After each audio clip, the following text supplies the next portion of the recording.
Somos la nación más rica del mundo, pero quizás somos una de las más enfermas. Si lo piensan, gastamos miles de millones de dólares al año en investigaciones médicas, en toda clase de medicamentos, fármacos para esto y lo otro.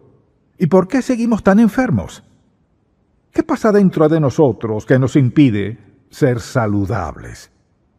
Cuando pienso en lo que la Biblia dice sobre el cuerpo humano y el lugar que ocupa a los ojos de Dios, y el hecho de que podamos enviar un hombre a la luna y al espacio, y aún así no podemos mantenernos saludables, me parece que algo anda mal ahí. La pregunta es, ¿qué dice Dios sobre el cuerpo humano y la sanidad? Y muchas veces la gente no quiere asociar las dos cosas. Dicen, es un ministerio de sanidad. No hablamos de un ministerio de sanidad. Estamos hablando de como hijos de Dios. Algo le pasa al cuerpo humano que nos enferma, o un problema emocional que nos hace salirnos del camino un poco. Así que quiero que veamos qué dijo Dios en las Escrituras y que veamos lo que dice cuando necesitamos sanidad en nuestra vida. La primera reacción es llamar al médico, o también es ir a la farmacia. Si consigo suficientes pastillas de esto y lo otro, no necesitaré nada más. ¿Sabe qué significa eso? Significa que mi primera opción es lo que hizo el hombre en vez de lo que hizo Dios. Así que quiero que seamos honestos y francos con lo que Dios dice en su palabra. Vayan a Santiago, el capítulo 5, el último capítulo de Santiago, donde nos dice cómo responder cuando estamos enfermos o ante una enfermedad en la vida. En el capítulo 5 ha estado hablando de temas conocidos, pruebas y cosas así, y al llegar al verso 13, hace esta pregunta. ¿Está alguno entre vosotros afligido? Haga oración. ¿Está alguno alegre? Cante alabanzas. ¿Está alguno enfermo entre vosotros? Llame a los ancianos de la iglesia y oren por él, ungiéndole con aceite en el nombre del Señor. Y la oración de fe salvará al enfermo, y el Señor lo levantará, y si hubiere cometido pecados le serán perdonados. De modo que, en base a todo eso, confesaos vuestras ofensas unos a otros, y orad unos por otros para que seáis sanados. La oración eficaz del justo puede mucho. Lo que quiero que veamos un momento es esto, que la ayuda para nuestra sanidad, sin importar quiénes seamos, puede incluir a otras personas. Piensen en esto. Decimos que la iglesia es el cuerpo de Cristo y que la iglesia es una organización. La iglesia también es una familia. Y cada iglesia local es una familia del pueblo de Dios. Los miembros de una familia se relacionan. Los miembros de una familia deben cuidarse. Los miembros de una familia deben amarse. Los miembros de una familia deben estar disponibles entre ellos mismos y aceptarse. Podríamos mencionar muchas características de una buena familia, así es la iglesia. En este capítulo de Santiago nos da un patrón, y quiero que presten atención, porque ese patrón lo afecta todo. No solo la enfermedad, no solo las emociones y las cosas físicas, pero noten lo que dice. Quiero que lo leamos otra vez un momento y quiero que veamos en qué consiste. Hace esta pregunta. ¿Está alguno entre vosotros afligido? Haga oración. ¿Está alguno alegre? Cante alabanzas. ¿Está alguno enfermo entre vosotros? Lo primero que quiero que noten aquí es que distingue entre la enfermedad y el sufrimiento. Porque nos necesitamos no solo cuando alguien está físicamente enfermo, porque hay muchas personas angustiadas que sufren mucho más intensamente que los que están físicamente enfermos. Hay heridas emocionales, dolor y sufrimiento, hay desprecio, amargura, resentimiento, rencor y todo lo demás. Personas que sufren pérdidas, pierden sus casas, sus hijos, su familia y toda clase de cosas que pasan. Cuando preguntas si alguien está sufriendo, si pidiéramos a todos los que sufren que alcen la mano, la mayoría alzaría la mano por algo. Les digo todo eso porque no es que estemos limitando lo que dice aquí a los que padecen alguna enfermedad física. Enfermedades físicas sí, enfermedades emocionales, por supuesto. Pienso muchas veces que el lado emocional puede ser peor. Por eso pregunta, ¿está alguno? La enfermedad que menciona aquí es una enfermedad física o una enfermedad emocional, y dice que en base a eso así debemos proceder. Y dice que debemos pedir ayuda. Y dice, ¿qué quiso decir con eso? Noten lo que dijo. Dijo, ¿está alguno enfermo entre vosotros? Llama a los ancianos de la iglesia y oren por él, ungiéndole con aceite en el nombre del Señor. Y dice lo que tenemos que hacer. O sea que no nos hace adivinar qué hacer. Lo deja muy claro. Así que quiero que veamos un par de versículos porque lo dice muy claro. Dice, deben tomar estas medidas. Dijo, llame a los ancianos de la iglesia y oren por él. Vean esto. El anciano no llama a la persona. La persona llama al anciano de la iglesia. Por ejemplo, si usted se enferma y quiere que alguien ore por usted, no espere a que alguien suponga que está enfermo. Dice, llame a los ancianos de la iglesia y oren por él, ungiéndole con aceite en el nombre del Señor. ¿Qué tiene que ver el aceite con esto? Alguien pregunta, ¿el aceite sana? No, el aceite y la oración. Es la oración, es lo más importante aquí, no el aceite. Aunque el aceite simboliza la presencia del Espíritu Santo en algunos pasajes. Recordarán también que el buen samaritano, al encontrar al hombre tirado al lado de la carretera, echó aceite en sus heridas y vino, y eso le ayudó. No tenían muchas opciones de ayuda, pero esas dos cosas sí le ayudarían. O sea que debemos ungirlos con aceite. No tiene nada de mágico. Es un símbolo. Es una indicación, un recordatorio. Únjanlos con aceite, dijo él, y dice que lo hagamos en el nombre del Señor. O sea, haga esto obedeciendo a la voluntad de Dios y la palabra de Dios, demostrando que confiamos en el Espíritu Santo para que obre en su cuerpo físico o en sus emociones, en lo que esté pasando en su vida. Después dice, y la oración de fe salvará al enfermo, y el Señor lo levantará, y si hubiere cometido pecados le serán perdonados. La parte más importante de esto es aquí, porque estamos hablando de lo que hace la diferencia. No es el aceite, es la oración. Ahora, quiero que piensen en esto. Digamos que está enfermo y quiere que los ancianos vengan a su casa a orar por usted. ¿Qué clase de personas quiere? Seguro quiere personas que creen que Dios escucha y contesta las oraciones. Quizás tenga sus criterios y piense, quiero personas conocidas, personas que sé que conocen la palabra de Dios, que llevan una vida santa y cosas así. Pues Él los deja muy claro, sin lugar a dudas. Escuchen, dice que hay tres cosas que son muy importantes. Esta oración, la oración que hacemos por un enfermo, debe fluir de una persona que reúna estas tres características.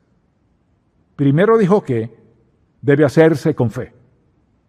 Vayan otra vez a Santiago capítulo 1 un momento y escuchen, quizá todos no sabemos este pasaje muy bien, pero vayan a Santiago 1, donde hace la pregunta. Y hablando de la sabiduría, aquí en el verso 5 dice, si alguno de vosotros tiene falta de sabiduría, pídala a Dios, el cual da a todos abundantemente y sin reproche, y le será dada. Pero pida con fe, no dudando nada, sin vacilar aquí y allá, quizás lo haga, quizás no, si puede, no puede.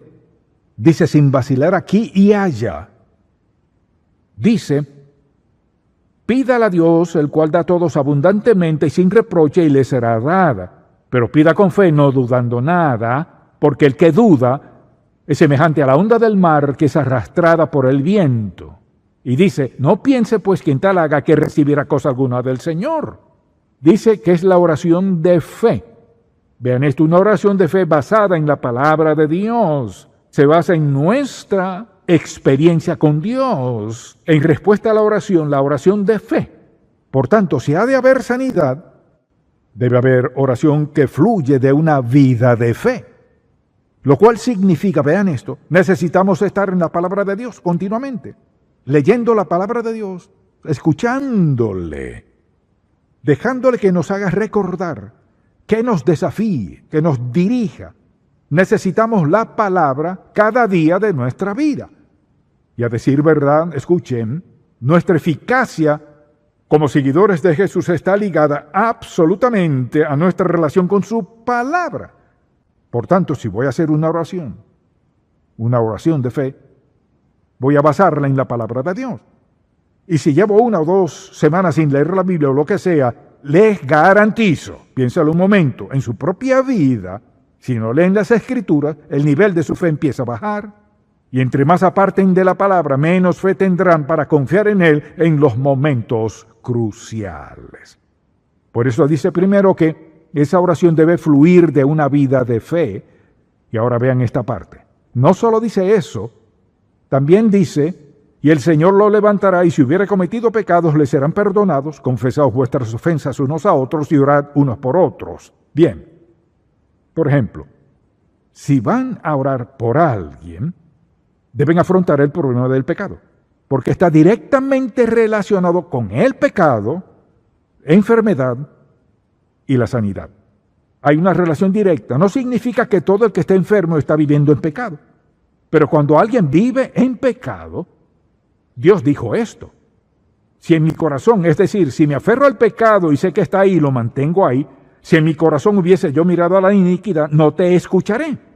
Las personas no creen eso. La gente vive como el diablo a veces y oran y dicen, hablé con Dios y dijo que contestará mi oración. No lo hará. Él dijo, si hay iniquidad en tu corazón, no te escucharé. Bien, quiero que piensen en esto. Esos ancianos, sean quien sean, cuando se reúnen con alguien para orar por ellos, deben afrontar cualquier pecado en sus propias vidas, y la persona enferma o angustiada o lo que tenga debe afrontar su propio pecado. El pecado es una barrera a las bendiciones de Dios, a los caminos y a la obra de Dios. Digamos que voy a una casa a orar por usted, o usted viene a la iglesia o a donde sea, y oro por usted, pero estoy viviendo en pecado. Dios no escuchará esto. Por lo tanto, para que esta oración sea eficaz, debe proceder de un corazón limpio. Fluye de un corazón y una mente y una fe limpia. Y la persona por la que está orando debe afrontarlo. Y si llego y le pido que ore por mí, hay pecado en mi vida, y me aferro al pecado y pido a Dios que me sane, estoy perdiendo el tiempo. Y tampoco es justo para la persona que ora por mí. El pecado es enemigo de Dios, es enemigo de su vida, es enemigo de sus relaciones. Y tenemos que afrontarlo para ser aptos para orar por otros. Y nosotros, y Dios, escuchen, Dios desea contestar nuestras oraciones, Él desea sanar, Él desea ayudar a las personas en tiempos difíciles, ya sea en lo emocional o en lo físico. Pero escuche, desea que esas oraciones vengan de un corazón puro. Primero, debe proceder de un corazón de fe. Segundo, debe proceder de un corazón puro. Y tercero, noten lo que dice en este pasaje: confesad vuestras ofensas unos a otros y orad unos por otros para que seáis sanados. La oración eficaz del justo puede mucho. ¿Qué es un hombre justo o una mujer justa? Un hombre justo o una mujer justa son personas salvas, comprometidas con el Señor Jesucristo. Escuchen, cuyo estilo de vida es la obediencia. No son perfectos. Su estilo de vida es la obediencia. Desean andar ante Dios con obediencia y desean andar en la voluntad de Dios. Escuchen, cuyo deseo de andar en la voluntad de Dios hace parte de sus pensamientos cada día. Es su actitud, es su espíritu en las cosas. Así que, cuando habla de oraciones eficaces, hay oraciones ineficaces. Hay oraciones que son solo palabras y hay oraciones eficaces. Habla de la oración del justo y dice en este pasaje que esta oración debe proceder de alguien que sea una persona de fe, con un corazón puro y una vida justa, y un testimonio de llevar una vida piadosa. Bien, quiero que piensen en esto. Si están escuchando, díganme. Porque cuando vivimos nuestras vidas confiando en Dios y andando en obediencia a su voluntad, vean esto, significa que cada uno de nosotros es un agente ambulante de sanidad del Dios viviente. Pero para que eso funcione, 3 cosas son necesarias: confiar en Él, o sea, la fe; El corazón debe estar puro. Su estilo de vida debe ser justo. Eso es lo que transforma la vida de una persona. Y cuando alguien dice, ponga cuidado, necesito que ore por mí, acaban de expresar confianza en usted. Acaban de expresar confianza, ojo con esto, en su relación con Dios. Acaban de expresar confianza en su andar con Él, de expresar confianza en su habilidad de comunicarle a Él la necesidad que acaban de comunicarle a usted. Eso hace que usted sea alguien muy especial. Cada uno somos un agente de sanidad ambulante del Dios viviente. Significa que todos tenemos la gran responsabilidad de llevar una vida recta ante el Dios Santo. ¿Qué pasaría en las iglesias si la gente viviera así? ¿Saben por qué no vivimos así? Les daré 10 razones y después todos deberíamos arrepentirnos. Preguntémonos por qué. Aunque tenemos un potencial tremendo, ¿por qué no vivimos así? Quiero darles varias razones y las pondré en la pantalla grande para que puedan anotarlas. Primero, muchos dicen, eso era parte de la iglesia del primer siglo, eso no funciona hoy, así vivían en el primer siglo. Y en la Biblia al final del primer siglo ya no había eso. Segundo, no creen que funciona hoy, no importa lo que hayan hecho en el primer siglo. Piensan, eso funcionaba antes, pero ahora no funciona. Además, ahora tenemos médicos y cosas así. Tercero, tantas personas están avergonzadas de admitir sus necesidades a otras personas. Déjenme decirles, ayer por teléfono escuché a una persona que lloraba y lloraba y lloraba y lloraba. Y tuve que escucarle. Lo único que necesitaban era que alguien los escuchara. También somos demasiado orgullosos para pedir ayuda a los demás. Cuando se crea muy grande, importante, inteligente o rico para pedir ayuda, estará en graves problemas. Y claro, una de las razones por las que no oramos por las personas como deberíamos es por temor al fracaso y al que dirán. Le pedí que orara por mí y no dio resultado. ¿Y ahora qué?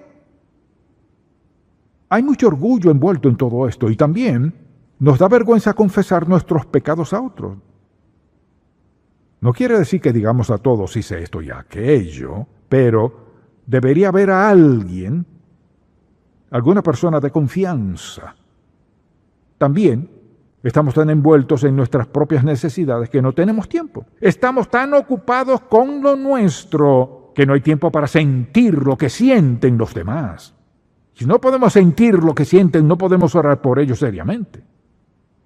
También alguien dice, no sé por qué, pero es que no puedo. Y es porque hay pecado en su vida. Saben que no tienen fe para creer que Dios pueda sanar a alguien o que pueda ayudarlos a superar algo. Además de las enfermedades, digamos que alguien pierde su casa. Están viviendo un momento emocional difícil. Las cosas iban tal como querían. Trabajaron duro, criaron a sus hijos ahí. En ese momento en la vida pensaban tener seguridad y de repente todo desaparece y no tienen nada. Es un tiempo penoso y difícil. Y lo que necesitan es ser escuchados, amados, atendidos, consolados. Y no darles una respuesta rápida, yo haría tal cosa. Usted no sabe lo que haría en algunas situaciones. Así que de vez en cuando yo haría tal cosa. La respuesta correcta, averigüemos lo que Dios quiere que hagamos, porque Él tiene la respuesta correcta. También alguien dice, es que no me siento digno. Permítame preguntarle, ¿qué tan digno se siente en cualquier cosa? Eso de sentirse digno es un pretexto. No se trata de dignidad, somos hijos de Dios. No podemos dejar que eso nos moleste. Y por último, no lo hacemos porque es más fácil mandarles una tarjeta deseando que se mejoren. Olvídense de orar. Si se meten en graves problemas en la vida, ¿conoce a alguien hoy que podría llamar y decir, la llamaré a ella o lo llamaré a él porque sé que orarán con fe Su corazón es limpio, lleva una vida piadosa y creo que Dios contestará su oración. Todo creyente necesita una o varias personas en su vida que satisfagan esa necesidad. Piénselo, la iglesia es una familia, donde nos cuidamos, amamos, apoyamos, nos ayudamos, siempre hacemos cosas unos por otros, y creo que Pablo menciona como 11 o 12 veces de ellas en sus epístolas. De eso se trata la iglesia, de nosotros. Por tanto, quiero desafiarlo, cualquiera que sea su iglesia, en la iglesia donde asiste. Hágase la pregunta: ¿se permite usted ser un agente ambulante de sanidad en esa familia? Somos eso. Es nuestro mejor testimonio. Agentes ambulantes de sanidad para el dolor, las heridas, el sufrimiento, las penas, las pérdidas o lo que sea. Porque conocemos al que puede cambiar todo eso, a Jesús. Si nunca le ha recibido como su Salvador personal, está perdiéndose lo mejor de la vida. Si nunca lo ha recibido como su Salvador, ¿qué clase de relación tiene con Dios? Ninguna. ¿Tiene idea de lo mucho que Dios puede usarlo si le permite enderezar su vida? Todo empieza al pedirle perdón por sus pecados y al rendirle su vida a Él, que le pertenece a Él de todas maneras, al rendirle su vida y dejar que guíe y dirija su vida.